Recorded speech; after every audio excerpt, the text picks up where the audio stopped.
Hey hi guys, welcome to our YouTube channel mining వాళ్ళ Telugu. So ఈరోజు మనం methods of working గురించి చెప్పుకుందాం. ఇక్కడ చూసుకుంటే మనము యాక్చువల్గా మెథడ్స్ ఆఫ్ వర్కింగ్లో మేజర్ టూ టైప్స్ ఏంటిది, సర్ఫేస్ మైనింగ్ ఒకటి, అండర్గ్రౌండ్ మైనింగ్ ఒకటి. అండర్గ్రౌండ్ మైనింగ్ చూసుకుంటే ఫస్ట్ వన్ సరికి మనకి బోర్డ్ అండ్ పిల్లర్ మెథడ్ వస్తుంది. బోర్డ్ అండ్ పిల్లర్ మెథడ్లో టూ టైప్స్ ఉంటాయి. ఏంటిది, development and deep pillaring. So next one long wall. Long వాల్లో ఒక మెథడ్ వచ్చేసరికి లాంగ్ వాల్ అడ్వాన్సింగ్, ఇంకో మెథడ్ లాంగ్ వాల్ రిటైనింగ్. అలాగే మనం చూసుకుంటే సర్ఫేస్ మైనింగ్ ఉంటాయి. సర్ఫేస్ మైనింగ్ ఏంటిది, ఓపెన్ క్యాస్ట్ అనమాట, ఓసీ. ఓసీలా త్రీ టైప్స్ ఉంటాయి. ఒకటి manual open cast mining, mechanized and semi mechanised.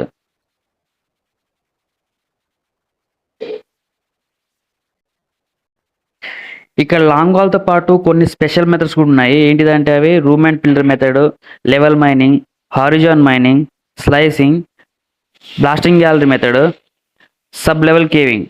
So మనం లాంగ్ వాల్ ప్లస్ ఈ స్పెషల్ మెథడ్స్ తర్వాత చూద్దాము. ప్రస్తుతానికి అయితే బోర్డ్ అండ్ పిల్లర్ గురించి చూద్దాము. ఈ బోర్డ్ అండ్ పిల్లర్ మెథడ్లో ఫస్ట్ డెవలప్మెంట్ చూసుకుంటే, ఏదైతే మనము సాలిడ్ కోల్ బ్లాక్ని డెవలప్ చేసేటప్పుడు గ్యాలరీస్ డెవలప్ చేస్తాం కదా, గ్యాలరీస్, రోడ్వేస్, వాటిని ఏమంటాం మనం, రోడ్వేస్ లేదా గ్యాలరీస్ని ఏమంటాం, బోర్డ్ అంటాం అనమాట. అదేవిధంగా ఇవి డెవలప్ చేసిన తర్వాత మనకి మధ్యలో సపోర్ట్ కోసం వదిలేసిన సాలిడ్ బ్లాక్స్ ఏమంటాము, పిల్లర్స్ అంటాం. సో దీన్ని మనం ఏమంటాం, బోర్డ్ అండ్ పిల్లర్ మెథడ్ అంటాం అనమాట. బోర్డ్ మీన్స్ ఏంటిది, రోడ్వేస్ లేదా గ్యాలరీస్. ఇక్కడ drivage of roadways, development of the mine by the method of working known as bord and pillar. It consist of drivage of series of narrow roads separate by blocks of solids. అంటే ఈ narrow రోడ్స్ని separate చేసే blocks of solid కోల్ని ఏమంటాం మనము, pillar అంటాం అనమాట. ఇక్కడ అదేవిధంగా చూసుకుంటే మనము డెవలప్మెంట్ ఇంకో వాటితో కూడా పిలుస్తాం, ఇంకో పేరుతో. ఏంటిది, ఫస్ట్ వర్కింగ్ అన్నా డెవలప్మెంట్ అన్నా ఒకటే అనమాట. సో కొన్నిసార్లు ఎగ్జామ్ పాయింట్ ఆఫ్ వ్యూలో డెవలప్మెంట్ని ఇంకో ఏ పేరుతో పిలుస్తాం అనే క్వశ్చన్ కూడా రేజ్ కావచ్చు. సో ఇది మనం గుర్తుపెట్టుకోవాల్సి ఉంటుంది, ఫస్ట్ వర్కింగ్ అని చెప్పేసి. అదేవిధంగా the coal pillars formed during development of mine and later stage of extracting coal from pillars is known as. అంటే మనం డెవలప్మెంట్ చేసిన పిల్లర్స్ని ఎక్స్ట్రాక్ట్ చేయడానికి ఏమంటాం మనము, డీపిల్లరింగ్. డీపిల్లరింగ్ అనొచ్చు, ఫైనల్ వర్కింగ్ అనొచ్చు, బ్రోకెన్ వర్కింగ్ అనొచ్చు, లాస్ట్ వర్కింగ్ అనొచ్చు. సో డీపిల్లరింగ్ని మనము ఇవి last working, broken working, final working అనే పేర్లతో పిలుస్తాం అనమాట. సో ఇది కూడా గుర్తుపెట్టుకోవాలి. ఇక్కడ చూసుకుంటే మనము బోర్డ్ అండ్ పిల్లర్ మెథడ్ ఏ కండిషన్లో అప్లికేబిలిటీ అవుతుంది అని చెప్పేసి ఇచ్చిండు అనమాట. ఇక్కడ ఏమి ఇచ్చిండు, నెంబర్ 1 వచ్చేసరికి మోడరేట్ డెప్త్. ఇక్కడ చూసుకుంటే మనము డెప్త్ ఎన్ని విధాలుగా ఉంటే మనకి, shallow depth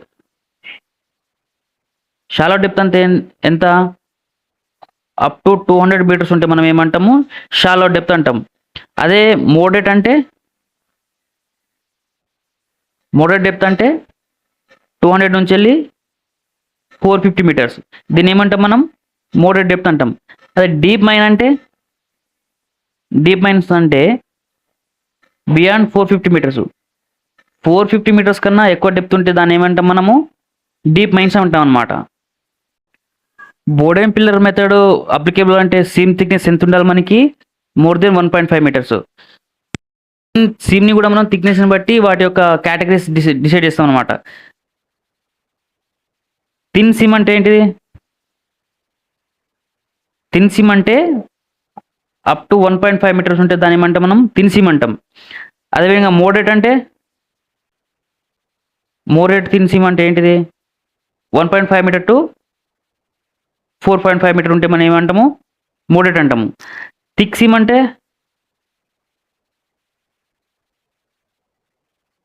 4.5 metres to 9 metres ఉంటే మనము థిక్ సీమ్ అంటాం. వెరీ థిక్ అంటే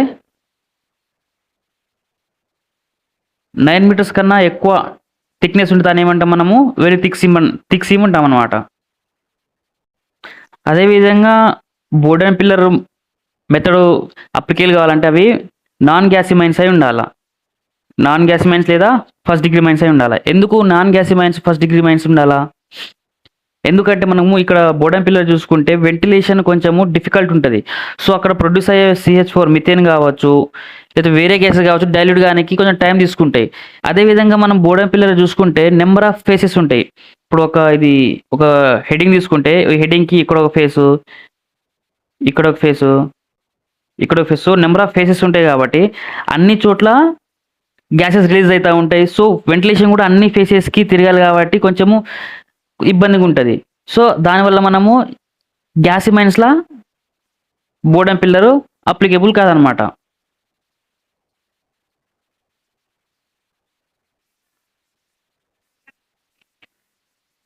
ఇంకేమన్నాడు? Seams having strong roof and floor strong, roof కూడా స్ట్రాంగ్ ఉండాలి. ఎందుకు? ఇవి వీక్ ఉంటే మనకి ఏమవుతాయి? ఒకవేళ ఫ్లోర్ వీక్ ఉంటే ఇక్కడ ఇట్లా ఫ్లోర్ అనేది ఇట్లా అయ్యేసి హీవింగ్ ఫామ్ అవుతుంది. ఫ్లోర్ ఇట్లా డీఫామ్ కానీ ఏమంటాం మనం? హీవింగ్ అంటాం అనమాట. అదేవిధంగా ఒకవేళ రూఫ్ ఇట్లా డీఫామ్ అయింది అనుకో, దాన్ని ఏమంటాము? క్రీపింగ్ అంటాం. ఈ ఫ్లోరు అదే రూఫ్ మనం స్ట్రాంగ్ లేకపోతే ఏమవుతుంది? వెయిట్ అనేది కోల్ పిల్లర్ మీద పడి ప్రీమెచ్యూర్ కొలాప్స్ అవుతుంది. ప్రీమెచ్యూర్ కొలాప్స్ అంటే ఏంటిది? మనం దాన్ని డీప్ పిల్లరింగ్ చేయకముందే అది కొలాప్స్ కావడం. ఎట్లా? డ్యూ టు హై ప్రెషర్ వల్ల ఏమవుతుంది? క్రాక్స్ వచ్చి పిల్లర్ మొత్తం డిఫార్మేషన్ అవుతుంది అని కొలాప్స్ అవుతుంది. దాన్ని ఏమంటాం మనము? ప్రీమెచ్యూర్ కొలాప్స్ అంటాం అనమాట. Seems free from stone and dirt band. Dirt band అంటే ఏంటిది? ఫర్ ఎగ్జాంపుల్ ఇది మనము మొత్తం కోల్ సీమ్ అనుకుంటే, కోల్ బెడ్ అనుకుంటే, ఇది మధ్యలో వేరే క్లే కావచ్చు, లేకపోతే వేరే స్టోన్స్ కానీ రావడము, దీన్ని ఏమంటాం మనము? డర్ట్ బ్యాండ్ అన్నమాట. మధ్యలో ఒక బ్యాండ్ లెక్క ఫామ్ కావడాన్ని డర్ట్ బ్యాండ్ అంటాము. అదేవిధంగా స్టోన్ కూడా ఉండదు. ఎందుకు? మనము ప్రొడక్షన్ అంటే డెవలప్మెంట్ చేసేటప్పుడు ఏమవుతుంది? ఇది మనకి ఆ కోల్లో కలిసేసి కోల్ యొక్క క్వాలిటీ తగ్గిపోతుంది అనమాట.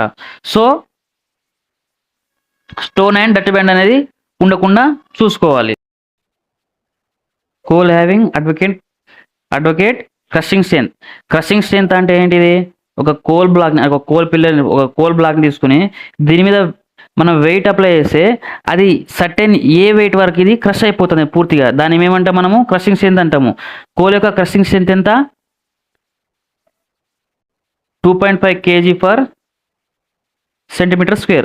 అదేవిధంగా మనం శాండ్ స్టోన్ తీసుకుంటే శాండ్ స్టోన్ యొక్క క్రషింగ్ స్ట్రెంత్ ఎంత? 13.5 kg/cm² అనమాట. ఇవి మనం గుర్తుపెట్టుకోవాలి, ఎందుకంటే ఎగ్జామ్ పాయింట్ ఆఫ్ వ్యూలో వచ్చే అవకాశం ఉండదన్నమాట. సో ఈ క్రషింగ్ స్ట్రెంత్ అనేది అడ్వకేట్గా ఉండాలి. ఓవర్ ఉంటే ఏమవుతుంది? మనము అంటే డెవలప్మెంట్ చేసేటప్పుడు మిషనరీతో కానీ లేదా బ్లాస్టింగ్ కొట్టేటప్పుడు ప్రొడక్షన్ అవ్వచ్చు, లేకపోతే అడ్వాన్సింగ్ అనేది తక్కువ ఉంటుంది. అదేవిధంగా ఈ క్రషింగ్ స్ట్రెంత్ బాగా వీక్ అయింది అనుకో ఏమవుతుంది? పిల్లర్స్ ఆగకుండా మనము వెయిట్కి మొత్తం కొలాప్స్ అవుతూ ఉంటాయి అనమాట. ప్రీమెచ్యూర్ కొలాప్స్ అన్నాం కదా, ప్రీమెచ్యూర్ కొలాప్స్ అవుతూ ఉంటాయి. సో ఈ స్ట్రెంత్ అనేది అడ్వకేట్గా ఉండాలన్నమాట. ఇక్కడ advantages of bord and pillar method చూసుకుంటే ఏమన్నాడు? Output obtained by development and డిపిల్లరింగ్.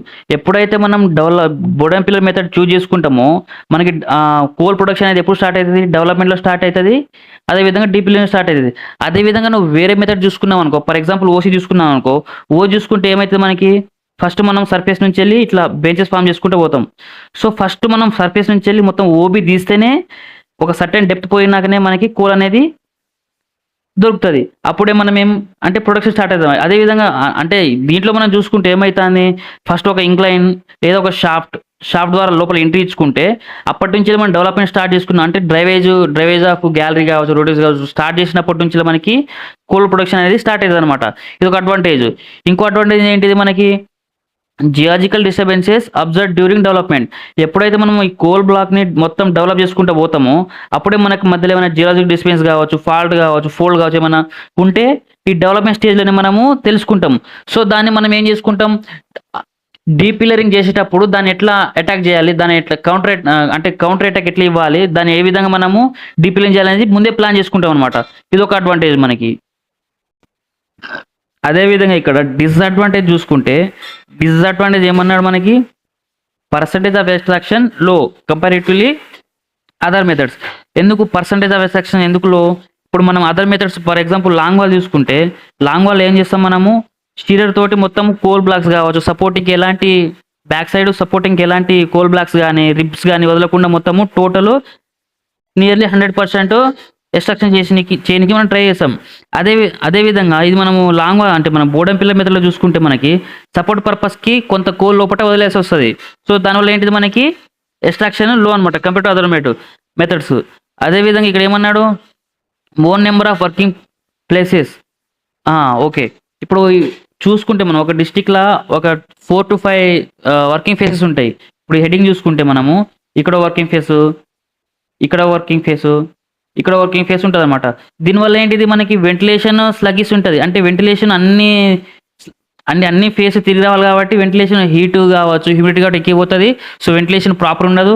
అదేవిధంగా హెవీ సూపర్విజన్, ఒక సర్దార్ కావచ్చు, ఓర్మెన్ కావచ్చు, ఈ 3 డిస్టిక్ అంటే 3 ఫేస్లు కావచ్చు, అవసరమైతే 4 ఫేస్లు కావచ్చు, తిరిగి చూసుకోవాల్సి వస్తుంది అనమాట. సో చూసుకునేటప్పుడు ఏమిటి, ఫర్ సపోజ్ ఇక్కడ వర్క్ జరుగుతుంది, ఓర్మెన్ ఇక్కడ ఉన్నాడు అనుకోండి, ఇక్కడ ఏమైనా యాక్సిడెంట్ అయితే ఇబ్బంది అవుతుంది. సో అన్ని ఫేసెస్ కవర్ చేసుకోవాలి కాబట్టి సూపర్విజన్ కూడా కొంచెము ఇబ్బందిగా ఉంటుంది అనమాట. Not suitable for greater depth. ఎందుకు గ్రేటర్ డెప్త్కి ఎందుకు నాట్ సూటబుల్ అన్నాడు, మనము డెప్త్ పెరిగే కొద్దీ ఏమవుతుంది, డెప్త్ పెరిగే కొద్దీ పైనుంచి ఉన్న అంటే ఓబి ప్రెషర్ పెరుగుతుంది. అదేవిధంగా కింద పిల్లర్ సైజ్ కూడా పెంచుకోవాల్సి వస్తుంది. పిల్లర్ సైజ్ పెంచుకుంటే ఏమవుతుంది మనకి, సపోర్టింగ్కి పిల్లర్ ఎక్స్ట్రాక్షన్ చేసేటప్పుడు పిల్లర్ అంత టోటల్ పిల్లర్ ఆఫ్ ఎక్స్ట్రాక్షన్ కాదు. సో లోపల మనము కొంత కోల్ బ్లాక్స్ వదిలేసి వస్తుంది. అదేవిధంగా డెప్త్ పెరిగే కొద్దీ ఏమవుతుంది, ఈ పిల్లర్ మీద వెయిట్ పెరిగి ఈ ముందే ప్రీమెచ్యూర్ కొలాప్స్ అవ్వడం కానీ అలాంటివి జరుగుతూ ఉంటాయి అన్నమాట. The percentage of extraction by development stage in case of deep mines is 20%, where in case of shallow mine 35%. అంటే ఏమంటాడు, డీప్ మైన్స్ అయితే మనకి డెవలప్మెంట్ స్టేజ్లో 20% ఆఫ్ ఎక్స్ట్రాక్షన్ దొరుకుతుంది. అదేవిధంగా షాలో మైన్స్ చూసుకుంటే 35%. ఎందుకు, మనము డీప్ మైన్స్ అనుకుంటే అక్కడ ఏంటిది, మైన్ డెప్త్ పెరిగే కొద్దీ పిల్లర్ యొక్క సైజు పెంచుతాం అనమాట. సో అట్లా పర్సంటేజ్ ఆఫ్ ఎక్స్ట్రాక్షన్ తగ్గుతుంది. సో డీప్ మైన్స్ మనకి 20%, అదేవిధంగా షాలో మైన్ చూసుకుంటే 35% వరకు ఎక్స్ట్రాక్షన్ ఉంటుంది. ఎప్పుడు డెవలప్మెంట్ స్టేజ్లో. ఇక్కడ మన క్వశ్చన్ ఇచ్చిండు ఏంటిది, extraction of coal from pillar by development స్టేజ్లో మనము పిల్లర్ నుంచి వెళ్ళి ఎంత పర్సెంటేజ్ ఆఫ్ ఎక్స్ట్రాక్షన్ తీసుకుంటాము అని చెప్పేసి ఇచ్చిండు అనమాట. ఇక్కడ క్వశ్చన్ ఏంటిది, consider a square pillar of 30 meters and gallery centre to centre 4 meters.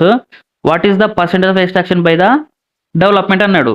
So దీనికి మన ఫార్ములా ఏంటిది, దీని ఫార్ములా చూసుకుంటే area of big A B C D minus area of small A B C D by area of big A B C D. Percentage రావాలంటే ఏం చేయాలి, into 100. Big A B C D అంటే ఏంటిది, స్మాల్ ఏబిసిడి అంటే ఏంటిది చూద్దాం. ఫర్ సపోజ్ మనం డెవలప్మెంట్ చేసేటప్పుడు ఏం చేస్తాం, మనము యాక్చువల్గా ఉన్న కోల్ బ్లాక్ని గ్యాలిస్ డ్రైవ్ చేస్తాం. సో గ్యాలిస్ డ్రైవ్ చేయంగా మిగిలిన కోల్ పిల్లర్ని మనం ఏమనుకుంటాము, స్మాల్ ఏబిసిడీస్ అనమాట, యాక్చువల్ కోల్ పిల్లరు. అదేవిధంగా మనము డెవలప్మెంట్ చేయకముందు ఉన్న పిల్లర్ని ఏమనుకుంటాము, బిగ్ ఏబిసిడి అనుకుంటాము. సో అప్పుడేగా మనకు పర్సంటేజ్ ఆఫ్ ఎక్స్ట్రాక్షన్ వచ్చేది. ఎప్పుడైతే మనము యాక్చువల్ పిల్లర్ నుంచి వెళ్ళి అంటే మనము డెవలప్మెంట్ చేయకముందు ఉన్న యాక్చువల్ కోల్ బ్లాక్ నుంచి వెళ్ళి ప్రజెంట్ ఉన్న పిల్లర్ని తీసేస్తే ఎంత మిగులుతుంది, అదే మనకి పర్సంటేజ్ ఆఫ్ ఎక్స్ట్రాక్షన్ అవుతుంది. సో ఇక్కడ చూసుకుంటే మనము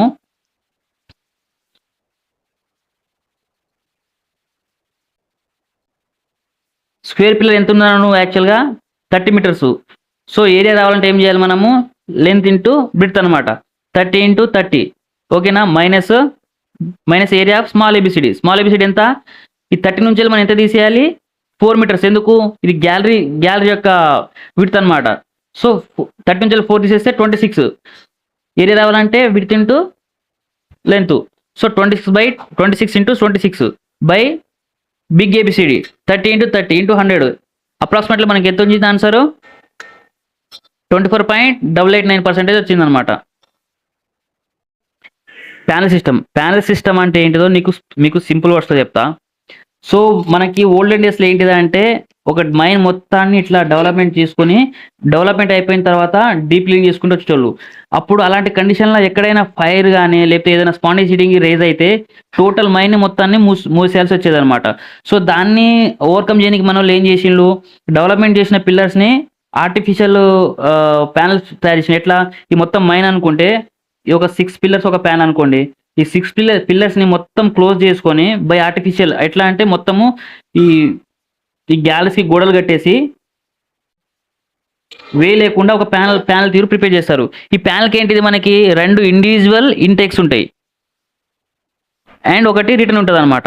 సో ఇక్కడ ఏంటిది ఇక ఇంటెక్ రిటర్న్ దగ్గర కూడా ప్రిపరేటరీ స్టాపింగ్స్ కట్టి ఉంచుతారు. ఎట్లా ఒక గోడ కట్టి ఒక సగం వరకు గోడ కట్టేసి ఆ గోడ అంటే కంప్లీట్ చేయడానికి ఎంతైతే శాండ్ కావచ్చు లేకపోతే బ్రిక్స్ కావచ్చు సిమెంట్ కావచ్చు యూజ్ అవుతుందో అంత ఇక్కడ రెడీగా ఉండేటోళ్ళు. ఎందుకు సపోజ్ ఈ ప్యానల్ ఏదైనా ఫైర్ కావచ్చు స్పాండేజ్ హీటింగ్ కావచ్చు రేజ్ అయినప్పుడు ఇమీడియట్గా ఈ ప్యానల్ని క్లోజ్ చేస్తారనమాట.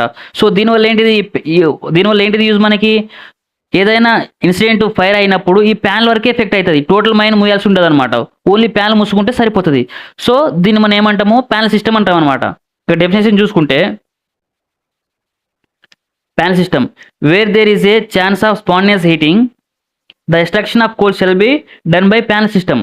సో స్పాంటేనియస్ హీటింగ్ ఎక్కడైతే మనకి ఛాన్స్ ఉంటుందో దాన్ని ఏం చేస్తాం మనము టోటల్ మైన్ కాకుండా ఆ మైన్లో ఒక ప్యానల్ ప్రిపేర్ చేసుకొని ఆ ప్యానల్ ఆ ఇంక్యుబేషన్ పీరియడ్ టైంలో అంటే ఇంక్యుబేషన్ పీరియడ్ అంటే ఏంటిది ఎప్పుడైతే మనము కోల్ని ఆక్సిజన్కి ఎక్స్పోజ్ చేస్తామో అప్పటి నుంచి వెళ్ళి అది ఎప్పుడైతే స్పాంటేనియస్ హీటింగ్ తీసుకుంటుందో ఆ బిట్వీన్ ఉన్న టైం ఏమంటాం మనము ఇంక్యుబేషన్ టైం అంటాం అనమాట.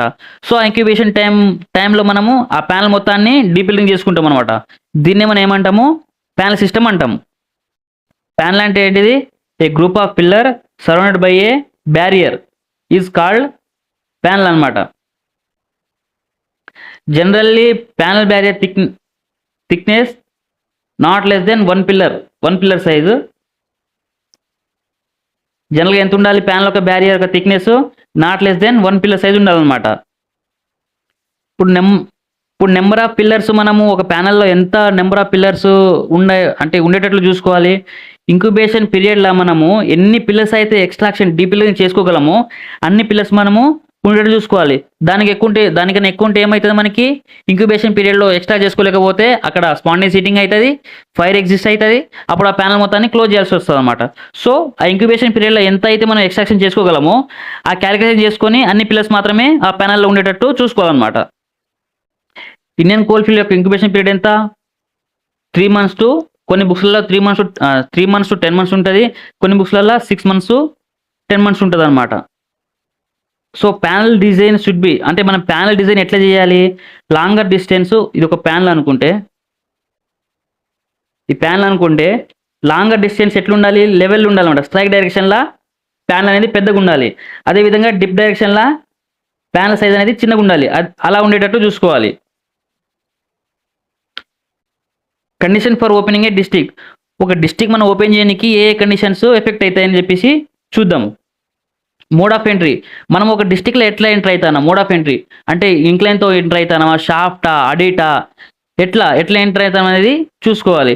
టైప్ ఆఫ్ ట్రాన్స్పోర్ట్ మనం ట్రాన్స్పోర్ట్ అంటే అక్కడ ఎక్స్ట్రాక్షన్ చేసిన కోల్ని మనము ఏ విధంగా ట్రాన్స్పోర్ట్ చేస్తున్నాం అంటే హాలే సిస్టమా లేకపోతే బెల్ట్ కన్వేరా ఎట్లా ట్రాన్స్పోర్ట్ చేస్తున్నాం అని చెప్పేసి చూసుకుంటాం అనమాట. అదేవిధంగా గ్రేడియంట్ కూడా మేజర్ రోల్ ప్లే చేస్తుంది. ఎందుకంటే ఒక గ్రేడియంట్ 1/4 ఉంటే మనము ఏమి యూజ్ చేస్తాం ఇక్కడ ఎస్డిఎల్, అదేవిధంగా 1/7 ఉంటే ఎల్హెచ్డి. సో గ్రేడ్ని బట్టి మనము అక్కడ ఎలాంటి మిషనరీ అప్లికేబుల్ చేయాలని చెప్పేసి చూసుకుంటాం అనమాట. Nature of coal specific gravity of coal చూసుకుంటే మనకి లిగ్నైట్ చూసుకుంటే లిగ్నైట్ యొక్క స్పెసిఫిక్ గ్రావిటీ ఎంత 1.2. అదేవిధంగా బిటుమినస్ చూసుకుంటే బిటుమినస్ ఎంత ఉంటుంది 1.28 to 1.4. ఆంధ్ర సైడ్ది ఎంత ఆంధ్ర సైడ్ది 1.5. సో ఇది గుర్తుపెట్టుకోవాలి మనం, ఎందుకంటే ఎగ్జామ్ పాయింట్ ఆఫ్ వ్యూలో అడిగే ఛాన్సెస్ ఉంటుంది. సో ఇక్కడ చూసుకుంటే మనం బిట్వీన్ ఇది 1.28 కావచ్చు అని చెప్పొచ్చు. అదేవిధంగా 1.3 కూడా కొన్ని బుక్స్ ఉంటుంది అనమాట. సో మనకి అంటే కరెక్ట్గా చెప్పాలంటే 1.28 అనమాట. డెవలప్మెంట్ ఆఫ్ స్టీప్ సిమ్స్, మనం ఇంక్లినేషన్ని బట్టి కూడా సిమ్స్ని డివైడ్ చేస్తాం. ఎగ్జాంపుల్ చూసుకుంటే మనము ఒకవేళ 5 degrees టు 18 degrees గ్రేడియంట్ ఉంది అనుకో, దాన్ని ఏమంటాం మనము ఇంక్లైన్ సిమ్ అంటాం, ఇంక్లైన్ సిమ్.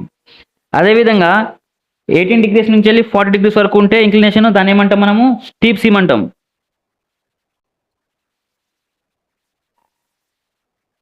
అదే మోర్ దెన్ 40 degrees ఉంటే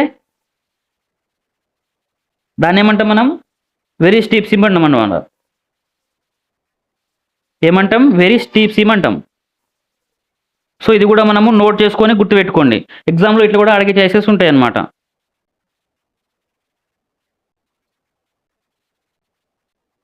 మనం ఎప్పుడైనా చదివేటప్పుడు ఒక వర్డ్ వచ్చిందంటే, ఫర్ ఎగ్జాంపుల్ స్పెసిఫిక్ గ్రావిటీ కావచ్చు, స్టీప్ కావచ్చు, సో దానికి సంబంధించిన అన్ని డేటా మనం మైండ్లో తిరగాలి. అట్లా స్పెసిఫిక్ గ్రావిటీ అని వస్తే కోల్ యొక్క స్పెసిఫిక్ గ్రావిటీ ఎంత, లిగ్నైట్ది ఎంత, ఆంథ్రసైడ్ది ఎంత, బిటుమినస్ ఎంత. అదేవిధంగా స్టీప్ అని చూస్తే ఒకవేళ మనము స్టీప్ ఈ గ్రేడ్ తోటి మనము కోల్ సిమ్ని డివైడ్ చేస్తాం కదా, ఏ సిమ్ అంటే దీన్ని ఏ సిమ్ అంటాం. ఒక 5 degrees నుంచి 18 degrees ఉంటే దాన్ని ఏ సిమ్ అంటాము, 18 to 40 degrees ఉంటే దాన్ని ఏ సిమ్ అంటాము. అట్లా మొత్తం ఒక వర్డ్ వచ్చిందంటే దానికి మొత్తం ఆల్టర్నేట్గా ఉన్న అన్ని డేటా మనకి మైండ్లో తిరగాల. Main haulage, conveyor haulage, along dip, apparent dip. ఇక్కడ అపరెంట్ డిప్ అన్నాడు. అపరెంట్ డిప్ అంటే ఏంటిది? ఫర్ సపోజ్ కోల్ సిమ్ ఈ సర్ఫేస్ అనుకుంటే, కోల్ సిమ్ ఇట్లుంది అనుకోండి, సర్ఫేస్ నుంచి వెళ్ళి సర్ఫేస్ కావచ్చు, స్ట్రైక్ కావచ్చు. స్ట్రైక్ అంటే లెవెల్ నుంచి వెళ్ళి కోల్ సిమ్ ఇట్లుంది. సో మనం ఇట్లా కోల్ సిమ్ ఇట్లా డ్రైవ్ చేసినాం అనుకోండి, డిప్ అంటే డిప్ డైరెక్షన్ ఎట్లయితే అది బాగా గ్రేడ్ అయిపోతుంది. సో మనం ఏం చేస్తాము, ఇంత గ్రేడ్ అంటే ఇలా మిషనరీ కావచ్చు, హాలో సిస్టమ్ కావచ్చు, ఏదైనా సెట్ చేయాలంటే బాగా ఇబ్బంది అవుతుంది. సో మనం ఏం చేస్తాం, ఈ కోల్ సిమ్లా ఇట్లా డైరెక్ట్ దీనికి 90 degrees అంటే స్ట్రైక్ కావచ్చు లెవెల్కి 90 degreesకి కాకుండా ఏం చేస్తాం మనము, కొంత యాంగిల్ మెయింటైన్ చేస్తాం. ఇట్లా ఇట్లా ఇట్లా వస్తామంట. దీన్ని ఏమంటే మనం అపరెంట్ డిప్. ఇది ట్రూ డిప్ అవుతుంది, ఇది అపరెంట్ డిప్ అవుతుంది అనమాట. సో మెయిన్ హాలేజ్ కావచ్చు, కన్వేర్ కావచ్చు, ఇక్కడ స్టీప్ సిమ్స్లో ఏం చేస్తాం మనము అపరెంట్ డిప్ తోటి, అంటే అపరెంట్ డిప్లో మెయింటైన్ చేస్తాము. ఓవర్ స్టీప్ అయితే ఏమవుతుంది, బెల్ట్ కన్వేర్ అనుకోండి, ఓవర్ స్టీప్ అయితే ఏమవుతుంది, ఆ కోల్ మొత్తము అక్కడ జారి కింద పడుతుంది అనమాట. సో అపరెంట్ డిప్ మెయింటైన్ చేస్తాము. కోల్ పిల్లర్ డిజైన్ ఎట్లుండాలి, కోల్ పిల్లర్ చూసుకుంటే మనము ఎక్కువ లెంత్ అనేది స్ట్రైక్ డైరెక్షన్ ఉండాలన్నమాట. సో షార్టర్ డిస్టెన్స్ ఎక్కడ ఉండాలి, డిప్ డైరెక్షన్లో. ఇప్పుడు ఇక్కడ చూసుకుంటే మనము స్ట్రైక్ డైరెక్షన్లో 40 meters చూసుకుంటే, డిప్ డైరెక్షన్లో దానికి 20 meters అట్లా ఉండేటట్టు చూసుకోవాలి. సో అట్లా ఉండడం వల్ల యూజ్ ఏంటిది అంటే, మనకి డీపిల్లింగ్ అప్పుడు కానీ లేకపోతే డెవలప్మెంట్ అప్పుడు కానీ ఈజీ అవుతుంది, ప్రొడక్షన్ బేస్డ్ ఈజీ అవుతుంది. అదేవిధంగా మిషనరీకి కూడా ఈజీ ఉంటుంది అనమాట. పిల్లర్ షేప్ జనరల్ ఏ షేప్లో ఉంటుంది మనకి, అండర్గ్రౌండ్లో రెక్టాంగులర్ షేప్లో ఉంటుంది. In case of rhombus shape pillars, కొన్ని సిచ్యువేషన్స్లో మనము పిల్లర్స్ని రాంబస్ షేప్లో పెడతాం. ఎందుకు పెడతామంటే, ఇప్పుడు అక్కడ షటిల్ కార్స్ కావచ్చు, ఎస్డిఎల్స్ కావచ్చు, వేరే మిషనరీ ఎగ్జాక్ట్లీ మనకి రెక్టాంగిల్ షేప్ పిల్లర్స్ ఉంటే ఏమవుతుంది, ఈ కార్నర్ తెగేటప్పుడు కొంచెము, ఇక కటింగ్ ఇచ్చేటప్పుడు కొంచెము ఇబ్బంది అవుతుంది. సో మనం రాంబాస్ షేప్ చేసుకున్నాం అనుకోండి,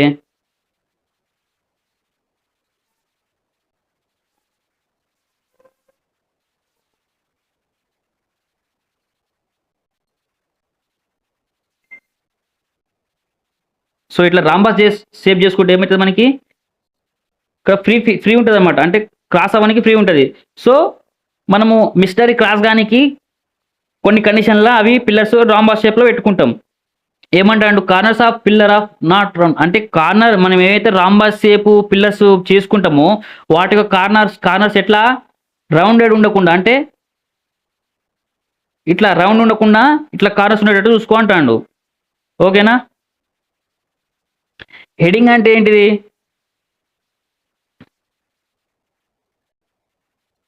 హెడింగ్ అంటే drivage of road in a coal is called. అంటే ఏదైతే మనము ప్రిన్సిపల్ హెడ్ అంటే ప్రిన్సిపల్ లెవెల్ ఉంటుందో, ప్రిన్సిపల్ లెవెల్ ఇది లెవెల్ అనుకుంటే, దీంట్లో మనం ఏం చేస్తాం, మళ్ళీ ఒక డిప్ హెడింగ్, ఒక రేజ్ హెడింగ్, ఇట్లా ఇదొక ఫేసు, ఇదొక ఫేసు, ఇదొక ఫేసు. సో మెయిన్గా డ్రైవ్ చేసిన మన లెవెల్ ఏమంటాం మనం, హెడింగ్ అంటాం అనమాట. సో ఫేస్ అంటే ఏంటిది, ఇది ఫేస్ అంటాము, ఇది ఫేస్ అంటాము, ఇది కూడా ఫేసే. Moving front or in bay end of the gallery is called face అనమాట. మూవింగ్ ఫ్రంట్ ఇట్లా ఇది మనం డ్రైవ్ చేసుకుంటూ ముందు పోతూ ఉంటాం కదా, సో దీన్ని ఏమంటాము, ఫేస్ అంటాము. హెడింగ్ అంటే ఏంటిది, ప్రిన్సిపల్ లెవెల్ ఏమంటాము, హెడ్డింగ్ అంటాం అనమాట. సో మనం కొన్ని ఎగ్జామ్స్లల్లో అంటే ఒక ఒక నెంబర్ ఆఫ్ హెడ్డింగ్ ఇచ్చేసి ఆ హెడ్డింగ్స్ తోటి ఇక్కడ ఎన్ని ఫేసెస్ ఉండొచ్చు అని చెప్పేసి క్వశ్చన్ ఇస్తాడు. దానికి మనకి ఇప్పుడు ఒక ఫార్ములా ఉంటుంది. ఆ ఫార్ములా ఏంటిది, 2n-1. ఎన్ అంటే ఏంటిది, number of headings. For suppose ఇక్కడ ఏమి ఇచ్చిండు, there are 3 headings in a district, what are the number of phases available in the district. ఇక్కడ ఫార్ములా ఇంప్లిమెంట్ చేస్తే వచ్చేస్తుంది అనమాట. 2 ఇంటూ ఎన్ అంటే ఏంటిది, నెంబర్ ఆఫ్ హెడ్డింగ్. ఎన్ని ఇచ్చిండు, 3 -1. సో 2 3 6, 6 - 1 = 5. ఎన్ని ఫేస్లు ఉంటాయి, 5 ఫేసెస్. సో ఈ ఫార్ములా కూడా మనము గుర్తుపెట్టుకోవాలన్నమాట. సో ఇక్కడ చూసుకుంటే ఒక ఫేస్లో ఎంత అవుట్పుట్ వస్తుంది, దాన్ని మనం ఎట్లా క్యాలిక్యులేషన్ చేయాలని చెప్పేసి ఒక క్వశ్చన్ ఇచ్చిండు, చూద్దాము. In a gallery of 3 × 4 meters drilled with coal drill of 1.5 meter depth and specific gravity of coal is 1.5 and 12 holes are drilled. What is the output of phase?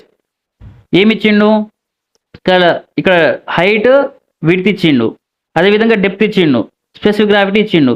ఈ 4 ఇచ్చి మనకి ఏం కనుక్కున్నాడు, ప్రొడక్షన్ ఎంత, అవుట్పుట్ ఎంత కనుక్కున్నాడు. మనకి formula ఏంటిది, మనకి ప్రొడక్షన్కి height into width into depth into specific gravity. So height ఎంత ఇచ్చిండు, 3 meters, విడ్త్ 4 meters, డెప్త్ ఎంత ఇచ్చిండు, 1.5. అదేవిధంగా స్పెసిఫిక్ గ్రావిటీ ఎంత, 1.5. క్యాలిక్యులేషన్ చేస్తే ఆన్సర్ వచ్చేస్తుంది ఎంత, 27 tons అనమాట. ఓకేనా, ఈ ఫార్ములా మనం గుర్తుపెట్టుకోవాలి. ఈ ఫార్ములా పెట్టుకుంటే వాడు క్వశ్చన్స్ ఎట్లా మార్చిచ్చిన మనము దానికి ఆన్సర్ కనుక్కోనికి ఈజీ ఉంటుంది. సో ప్రజెంట్ నవ్ డేస్ ఏంటిదంటే ఇంతకుముందు లెక్క సింపుల్ బుక్స్లలో నుంచి వెళ్ళి డైరెక్ట్ ఎన్సీడీ బుక్స్ కావచ్చు, వేరే బుక్స్ కావచ్చు, డైరెక్ట్ డేటా బేస్డ్ క్వశ్చన్స్ ఇస్తలేడు. సో కాన్సెప్ట్ బేస్డ్ క్వశ్చన్ ఇస్తాను కాబట్టి మనము ఫార్ములాస్ కూడా గుర్తుపెట్టుకోవాలి.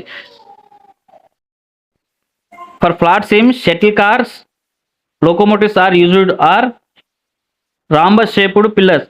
ఎక్కడైతే మనము ఫ్లాట్ సిమ్లో షటిల్ కార్స్ కావచ్చు, అంటే లోకోమోటివ్స్ కావచ్చు యూజ్ చేస్తామో అక్కడ మనం రెక్టాంగులర్ కాకుండా రాంబస్ షేప్డ్ పిల్లర్స్ని యూజ్ చేస్తాము. ఎందుకు,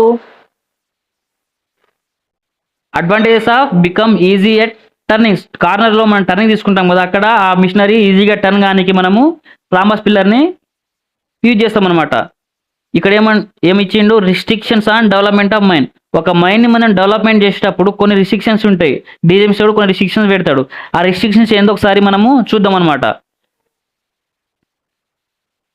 no working shall be carried out vertically below 45 meters of railway road, public works, permanent structures not belonging to the ఓనర్కి బిలాంగింగ్ లేని యొక్క రైల్వే కావచ్చు, రోడ్ కావచ్చు, పర్మనెంట్ స్ట్రక్చర్ కావచ్చు, అక్కడి నుంచి వెళ్ళి వర్టికల్గా 45 meters వరకు మనము ఎలాంటి వర్కింగ్స్ డెవలప్మెంట్ అనేది చేయొద్దు.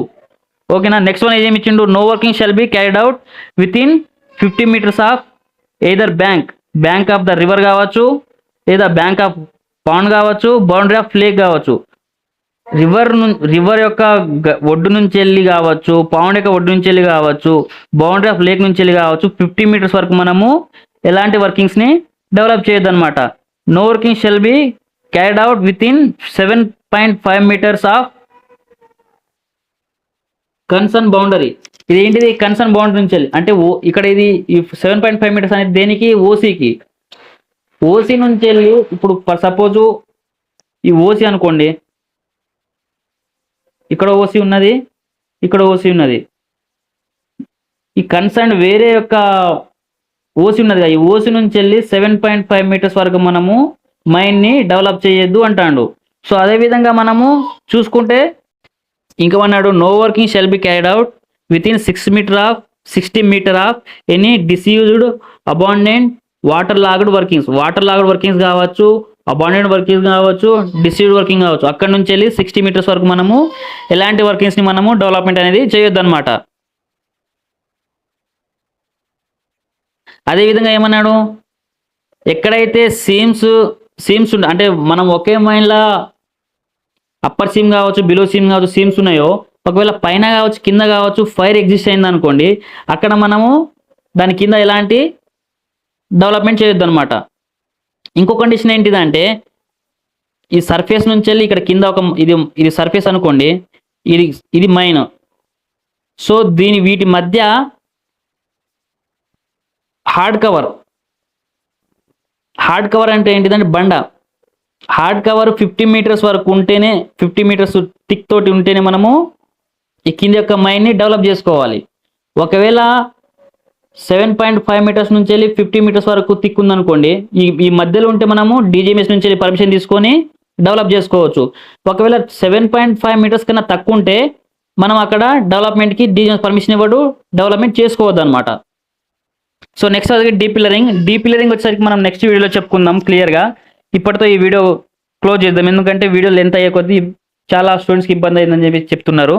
So thank you guys, shining of by.